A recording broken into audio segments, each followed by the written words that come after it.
हमारे मन में गंदे विचार क्यों आते हैं? हम नहीं चाहते पर फिर भी हमारे मन में गंदे विचार आते रहते हैं। लेकिन क्यों? मन ही हमारा सबसे बड़ा दोस्त और मन ही हमारा सबसे बड़ा शत्रु है। जब हम अपने मन के हिसाब से चलते हैं तो मन हमें भटका देता है, और जब हम मन को संतुलित कर लेते हैं तो हम अपनी जिंदगी में सब कुछ पा लेते हैं। हम अपने मन में आने वाले गंदे विचारों को रोकने की कोशिश करते हैं, पर जितना हम रोकते हैं उतने ये विचार हमारे अंदर प्रवेश करते जाते हैं। आप जिस चीज से जितना दूर भागोगे उतनी ही वह चीज आपके पास आएगी। इसीलिए उस चीज से भागो मत, बल्कि उस पर संतुलन कायम रखो। एक बार एक युवक गौतम बुद्ध के पास आया और गौतम बुद्ध से बोला, हे बुद्ध, मेरे मन में इतने गंदे विचार क्यों आते हैं? मैं नहीं चाहता कि मेरे मन में गंदे विचार आएं, पर मेरे मन में हमेशा काम वासना के विचार चलते रहते हैं और मैं इनके बारे में सोच सोच कर बहुत परेशान हूं। मेरी ऊर्जा और समय ये सब सोचने में ही नष्ट हो जाते हैं, और ये सब विचारों की वजह से मैं कभी कभी शांत नहीं रह पाता और मैं हमेशा ही स्त्रियों को देखकर मोहित हो जाता हूं, अपने आप को रोक ही नहीं पाता। बुद्ध मुस्कुराए और उन्होंने उस युवक से पूछा, क्या तुम्हें पता है कि यह काम वासना होती क्या है? फिर लड़के ने उत्तर दिया और कहा, बुद्ध, मुझे तो नहीं पता कि काम वासना होती क्या है, परंतु हां, ये जो भी है बहुत बुरी चीज है। फिर बुद्ध ने उस युवक से कहा, सबसे पहले तो तुम्हें यह समझना है कि प्राकृतिक रूप से जो भी चीज हमारे अंदर है वह बुरी नहीं है। हमारे जीवन में उसकी कुछ न कुछ जरूरत होती है। वासना कोई बुरी बात नहीं है, यह हमारे मन की एक भावना है जो हमें किसी न किसी चीज की कमी का एहसास करवाती है, और फिर हम उस चीज को पाने के लिए उस चीज की ओर आकर्षित हो जाते हैं। जैसे अगर तुम्हारे पास धन की कमी है तो तुम में धन पाने की वासना उत्पन्न हो जाएगी। इसका मतलब यह नहीं कि वासना बुरी है, बल्कि यह तो हमारे मन के एक प्रकार की जरूरत का एहसास है, और जब यह जरूरत शारीरिक हो तो हम इसे काम वासना कह देते हैं। युवक ने गौतम बुद्ध को कहा, बुद्ध, मुझे काम वासना का मतलब तो समझ में आ गया, पर आप मुझे यह बताइए कि यह आती कहां से है और कैसे आती है? गौतम बुद्ध ने कहा, काम वासना कहीं से आती नहीं है, यह तो हमारे अंदर ही होती है, और इसका होना तो जरूरी भी है, तभी तो मानव जाति का विस्तार होगा। युवक ने कहा, जब यह हमारे अंदर ही है और जरूरी भी है तो फिर लोग इसे गलत क्यों बताते हैं? बुद्ध ने कहा, यही समस्या है। लोगों ने काम वासना को गलत तरीके से सोच लिया है, इसे छिपाने की और दबाने की कोशिश करते हैं। काम वासना गलत नहीं है, बल्कि काम वासना का गलत तरीके से प्रयोग करना गलत बात है। लोग जिसे पसंद करते हैं उसी के लिए जीने लग जाते हैं और उसके बारे में हमेशा सोचते रहते हैं, पर यह सब गलत है। बुद्ध ने युवक से कहा, क्या तुम्हें पता है कि जानवरों में भी काम वासना होती है? युवक ने उत्तर दिया, हाँ बुद्ध, जानवरों में भी काम वासना होती है, क्योंकि जानवर भी तो आखिर अपनी पीढ़ी को आगे बढ़ाएंगे। बुद्ध ने कहा, तो फिर हम जानवरों की काम वासना को क्यों गलत नहीं कहते? युवक ने कहा, मुझे नहीं पता महात्मा, आप ही मुझे बताइए। गौतम बुद्ध ने कहा, जानवर अपनी काम वासना का प्रयोग आनंद प्राप्ति के लिए नहीं करते, वह तो सिर्फ संतान उत्पन्न करने के लिए काम वासना का उपयोग करते हैं। जानवरों को प्रकृति ने इतनी समझ नहीं दी कि वह काम वासना को अपने सुख का आधार बना सके, जबकि मनुष्य अपनी समझ के बलबूते पर प्रकृति में पाई जाने वाली प्रत्येक वस्तु को अपने सुख के लिए अपने प्रयोग करता है। हम इंसानों ने ही काम वासना को अपने सुख का साधन बना लिया है, जबकि प्रकृति ने तो हमें अपने वंश को आगे बढ़ाने के लिए दिया था, लेकिन इंसानों ने इसे अपने जीवन का परम लक्ष्य बना रखा है, और इस तरह से काम वासना का बेलगाम हो जाना गलत है। युवक ने बुद्ध से पूछा, महात्मा जी, ये काम वासना हम पर हावी क्यों होती है? क्यों यह बेलगाम हो जाती है? तब गौतम बुद्ध ने कहा, सुनो, अब जो मैं तुम्हें बताऊंगा उसे तुम ध्यानपूर्वक सुनना। काम वासना का सारा खेल तुम्हें समझ आ जाएगा, तुम्हें तुम्हारे सारे सवालों का जवाब मिल जाएगा, बस तुम्हें ध्यान से सुनकर समझना है। फिर गौतम बुद्ध युवक को बताना शुरू करते हैं। एक बार की बात है, एक आश्रम में गुरु और उनके शिष्य रहते थे। शिष्य रोजाना आश्रम के बाहर स्थित गांव में दीक्षा लेने के लिए जाते थे। शिष्य जो गांव में भिक्षा लेने जाता था, उस रास्ते में एक नदी पड़ती थी जिससे वह रोज भिक्षा लेने जाता था। एक दिन उसने देखा कि एक लड़का पेड़ के पीछे छिपा है। उसने लड़के के पास जाकर पूछा, भाई, तुम इस पेड़ के पीछे छिपकर क्या देख रहे हो? लड़के ने कहा, अरे तुझे नहीं दिख रहा क्या कि मैं क्या देख रहा हूं? तब शिष्य ने नदी की तरफ देखा तो वहां पर कुछ लड़कियां पानी भर रही थी। लड़कियां 14-15 साल की होंगी। तब शिष्य ने लड़के से कहा, अरे भाई, वहां पर तो लड़कियां पानी भर रही हैं, इसमें छिपकर देखने वाली क्या बात है? तब वो लड़का शिष्य की तरफ देखकर उससे कहता है, अरे पागल, तुम्हें दिखाई नहीं दे रहा क्या कि मैं क्या कर रहा हूं? वह परियां कैसे नदी से पानी निकाल रही है। जरा उनकी अदाओं को देखो, उनके कोमल शरीर को देखो, उनकी पतली कमर मटके को उठाते समय कैसे बल खाती है, और उनके बाल उनकी कमर पर कैसे लहरा रहे हैं, मानो सुंदरता बिखरी पड़ी हो। शिष्य फिर नदी की तरफ देखता है और इस बार वह देखता ही चला गया। अभी तक तो उसे कुछ भी नजर नहीं आ रहा था और वह बिल्कुल निर्भय था।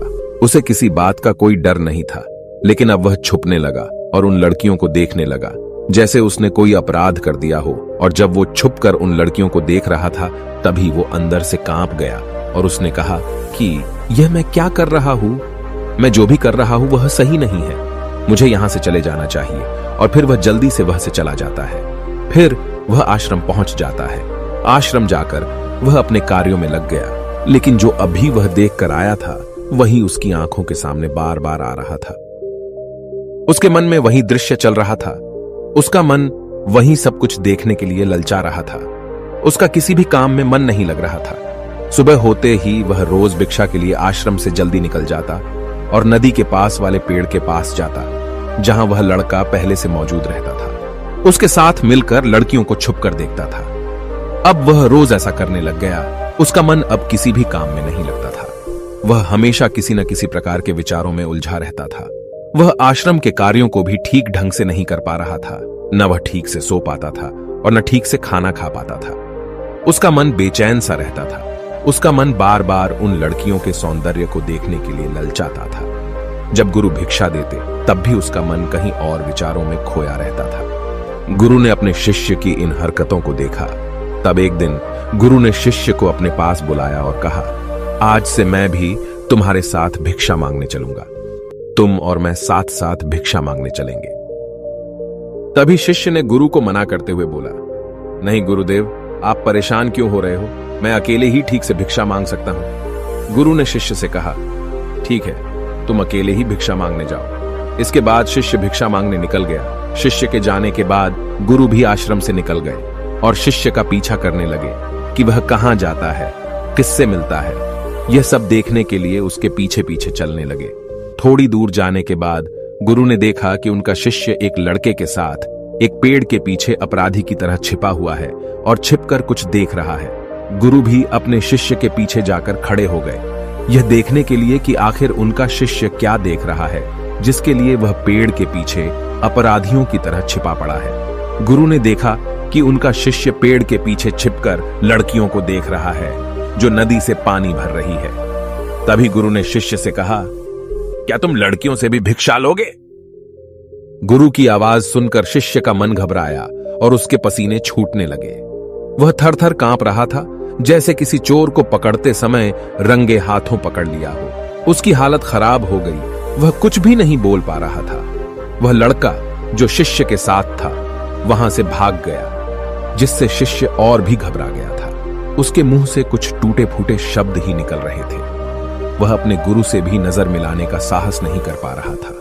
गुरु ने शिष्य की ओर देखा और कहा, मेरा शिष्य तो निर्भय है, उसे तो किसी भी चीज का डर नहीं है, लेकिन ये क्या, तुम तो डर के मारे कांप रहे हो। शिष्य ने गुरु से कहा, मुझे माफ कर दो, इसमें मेरा कोई दोष नहीं है। उस लड़के ने मुझे बहका दिया था, लेकिन मैं आपसे वादा करता हूं कि आज के बाद मैं कभी दोबारा ऐसा नहीं करूंगा। मुझे माफ कर दो। गुरुदेव ने कहा कि कोई बात नहीं, पर इस बात का तुम ध्यान रखो कि हम जैसी संगति करते हैं वैसा ही फल हमें प्राप्त होता है। हम जैसे संगति करते हैं उनके विचार हमारे अंदर प्रवेश करते हैं। इसीलिए अच्छी संगति करो ताकि तुम्हारे अंदर अच्छे विचार प्रवेश करें। फिर गुरु और शिष्य आश्रम लौट आए और फिर से आश्रम के कार्यों पर ध्यान देने लगे। उसने उस रास्ते को छोड़ दिया और दूसरे रास्ते से जाने लगा। वह अपने काम को ध्यान से करता था, लेकिन धीरे धीरे उसके अंदर क्रोध उत्पन्न हो गया और फिर वह दूसरे शिष्यों पर क्रोध करने लगा और बेचैन हो गया। अब वह सही समय पर भोजन भी नहीं करता था। वह भोजन भी बहुत कम खाता था। एक रात गुरु शिष्य के पास आए और उससे बोले कि तुमने मुझसे वादा किया था कि तुम अपना मन नियंत्रण में रखोगे। अब तक तुमने कितनी बार अपना वादा तोड़ दिया। यह सुनकर शिष्य अपने गुरु के चरणों में गिर गया और रोने लगा। रोते रोते ही उसने गुरु से कहा कि गुरुदेव, मैं कई बार अपना वादा तोड़ चुका हूं, फिर वादा कर लेता हूं, लेकिन हर बार मैं वादा तोड़ देता हूं। मेरा मन मेरे नियंत्रण में है ही नहीं। मैं बहुत कोशिश करता हूं कि मैं अपने मन से सारे बुरे विचारों को निकाल दूं, लेकिन मैं चाहकर भी ऐसा नहीं कर पा रहा हूं। फिर गुरु ने शिष्य को कहा, चलो मेरे साथ। गुरु शिष्य को आश्रम के बगीचे में लेकर गए और शिष्य से कहा, देखो यहां पर कुछ नालियां बनी हुई है जिससे नदी का पानी इन पौधों तक आ रहा है, और यह पानी निरंतर भाव से बह रहा है। क्या तुम इस पानी के बहाव को रोक सकते हो? शिष्य ने कहा, हां गुरुदेव, मैं इस बहाव को रोक सकता हूं। फिर शिष्य ने मिट्टी उठाकर उस नाली के छोर पर डाल दी। वह पानी थोड़ी देर के लिए रुक गया और फिर थोड़ी देर बाद उस रेत के ऊपर से पानी आया। गुरु ने शिष्य से कहा, अरे ये क्या, ये पानी तो रुका ही नहीं। फिर से उसने कुछ कंकर पत्थर उठाकर उसे नाली में डाल दिए और फिर थोड़ी देर के लिए पानी रुक गया, लेकिन फिर थोड़ी देर बाद ही उन कंकर पत्थरों के ऊपर से पानी निकल आया। गुरु ने कहा, शिष्य यह क्या हुआ? पानी तो फिर से आ गया। तुम तो बोल रहे थे कि तुम इसे रोक दोगे। क्या हम किसी चीज को पूरी तरह से रोक सकते हैं? तब शिष्य ने कहा, कोई बात नहीं गुरुदेव, मैं इस पानी को तो रोक कर आपको दिखाऊंगा। फिर उसने एक बड़ा सा पत्थर लेकर आया और उसे नाली पर डाल दिया। पानी रुक गया। तब शिष्य ने गुरु से कहा, देखा गुरुदेव, मैंने कहा था ना कि पानी को मैं रोक दूंगा। मैंने पानी को रोक दिखाया। आपकी बात मैंने पूरी कर दी। गुरु मुस्कुराए और बोले, अच्छा जरा ध्यान से देखो, पानी रुक गया है क्या? वो तो पीछे की नाली तोड़कर बाहर आ गया और अगल बगल से बह रहा है। और ध्यान से देखो, इस पत्थर के आगे भी आ गया और यह पानी अपना रास्ता बदलकर फिर से आगे की तरफ बह जाएगा। फिर थोड़ी देर बाद ऐसा ही हुआ। फिर गुरु ने शिष्य को समझाया, तुम्हारे साथ भी तो ऐसा ही चल रहा है। तुम बार बार प्रयास कर रहे हो, बड़े से बड़ा प्रयास कर रहे हो, पर हर बार तुम्हारा प्रयास टूट रहा है और यह हमेशा टूटता ही रहेगा। यह पत्थर तुम्हारा प्रयास है और यह पानी तुम्हारे विचार। तुम कितना भी बड़ा पत्थर रख लो, लेकिन पानी तो अपना रास्ता बना ही लेगा। यह देखकर शिष्य ने पूछा, हे गुरुदेव, क्या कोई तरीका नहीं है जिससे मैं गंदे विचारों से बाहर निकल सकूं? गुरु ने कहा, एक तरीका है। यह पानी जिस नदी से आ रहा है, तुम वहां से इस पानी का रास्ता ही बदल सकते हो। गुरु शिष्य को एक नदी के पास ले गए जहां से उस बगीचे में पानी आ रहा था। गुरु ने शिष्य से कहा, वो पानी इसी नदी से जा रहा है। अगर हम यहीं से उसका रास्ता बंद कर दें जहां से पानी बगीचे में जा रहा है, तो क्या हम पानी को रोक नहीं सकते? शिष्य ने कहा, हाँ गुरुदेव, अवश्य ऐसा हो सकता है। मैं इस पानी को यहीं से बंद कर देता हूं। तब आगे की नाली में पानी जाएगा ही नहीं और फिर बगीचे में पानी ही नहीं जाएगा। फिर गुरु ने कहा, शिष्य, अगर पानी बगीचे में नहीं जाएगा तो पेड़ पौधों को पानी कहां से मिलेगा? उन पेड़ पौधों को तो पानी की आवश्यकता है। फिर शिष्य ने विचार किया और कहा, मेरे मन में तो यह बात आई ही नहीं, इस पानी का बगीचे में जाना जरूरी भी है। गुरु ने कहा, और उन पेड़ पौधों में कुछ ऐसे हैं जिनको रोज पानी की आवश्यकता है, वो तो मुरझाकर मर ही जाएंगे। पानी तो हमें खोलना ही होगा। शिष्य ने गुरु की बात सुनकर पानी का रास्ता खोल दिया। तब गुरु ने पूछा, अगर हम इस नदी के पूरे पानी को बगीचे की तरफ मोड़ दें तो क्या होगा? शिष्य ने उत्तर दिया, गुरुदेव, वहां पर जितने भी पेड़ पौधे हैं वो सब गलकर नष्ट हो जाएंगे और वहां पर कुछ नहीं बचेगा। गुरु मुस्कुराए और बोले, तुम इस बात को समझो, हमें किसी भी चीज को रोकना नहीं है, बस हमेशा संतुलन बनाए रखना है। कम पानी से भी पौधे नष्ट होते हैं और ज्यादा पानी से भी पौधे नष्ट होते हैं। हमारा जीवन संतुलन से ही चलता है। गुरु ने शिष्य से कहा, अगर मैं तुम्हें कुछ कहूं कि तुम आम के बारे में मत सोचो, तो तुम्हारे मन में सबसे पहले किसका चित्र आएगा? शिष्य ने बोला, गुरुदेव, मेरे मन में तो पहला चित्र आम का ही आएगा। गुरु ने कहा, जब हम गंदे विचारों को जबरदस्ती रोकने का प्रयास करते हैं तो वे और भी मजबूती से हमारे अंदर प्रवेश करते हैं। इसीलिए हमें उन्हें कभी भी दबाने की कोशिश नहीं करनी चाहिए। फिर गुरु ने शिष्य को कहा, हमारे गंदे विचार बुरे लोगों की संगति करने की वजह से भी आते हैं। कभी कभी कामुकता हमारे अंदर होती नहीं है, लेकिन कुछ अश्लील लोगों के साथ रहने की वजह से ये हमारे अंदर हावी हो जाती है। फिर शिष्य ने कहा, गुरुदेव, आप सही कह रहे हैं, मैं अपने मार्ग से भटक गया था। फिर वह शिष्य उस रात बहुत ही चैन की नींद सोया। सुबह अपने कार्यों को पूरे मन से किया और फिर सुबह वह भिक्षा लेने के लिए उसी रास्ते से गया जहां वह लड़का आज भी पेड़ के पीछे छुपकर उन लड़कियों को देख रहा था। वह शिष्य उसे नदी पर गया जहां वह लड़कियां पानी भर रही थीं। उसने उन लड़कियों से पानी मांगा और उन लड़कियों में से एक लड़की ने उसे पानी पिलाया और उसे शिष्य के चरण छुए। शिष्य ने उसे आशीर्वाद दिया कि तुम्हारा कल्याण हो, जिससे कि मानसिकता सकारात्मक ऊर्जा से भर जाए। उसके चेहरे पर मुस्कान आ गई थी, जैसे कि उसे कुछ खोया हुआ वापस मिल गया हो। वह वापस अपने रास्ते से जाने लगा। तभी पीछे से वह लड़का आ गया जो पेड़ के पीछे छुपा हुआ था। वह शिष्य के पास आया और बोला, क्या बात है, आज तो तुमने नजदीक से दर्शन कर लिए, तुम तो मुझसे भी आगे निकले। तब शिष्य ने कहा, हम हमेशा दूसरों के दर्शन करने में ही व्यस्त रहते हैं, अपने दर्शन कर ही नहीं पाते। तुम कब तक इस पेड़ के पीछे छुपाते रहोगे? किसी को पसंद कर लो, उसे बोल दो। अगर वो भी तुम्हें पसंद करती है तो शादी कर लो और उससे पहले तुम कुछ बन जाओ। अपने आप को पहचान लो, ऐसे अपना समय बर्बाद मत करो। फिर वह लड़का रोज उस शिष्य से मिलने लगा और उसने लड़के को नदी पर न जाने के लिए प्रेरित किया। और फिर वह लड़का अपने जीवन में कुछ बनने के लिए संघर्ष करने लगा। तो तुमने देखा कि संगति का असर क्या होता है। अपनी संगति बदलो, अपने विचार बदलो। गुरु ने शिष्य से पूछा, क्या तुम्हें अपने सभी सवालों का उत्तर मिल गया? तब शिष्य ने कहा, हाँ महात्मा जी, आपका धन्यवाद। तब गुरु ने शिष्य से कहा कि जब तुम्हारे मन में गंदे विचार आए तब तुम अपने आप को दोषी मत मानो। यह शरीर है और यह सब इसने हजारों वर्षों से सिखा है। एक केवल तुम्हारे सोच लेने से या शपथ लेने से यह टूटने वाला है नहीं, लेकिन तुम्हारे पास वो शक्ति है, वो ऊर्जा है जिसका तुम्हें संतुलन उपयोग करना है। तुम एक जीवित ऊर्जा हो जो कुछ भी अनुभव करने के लिए स्वतंत्र है।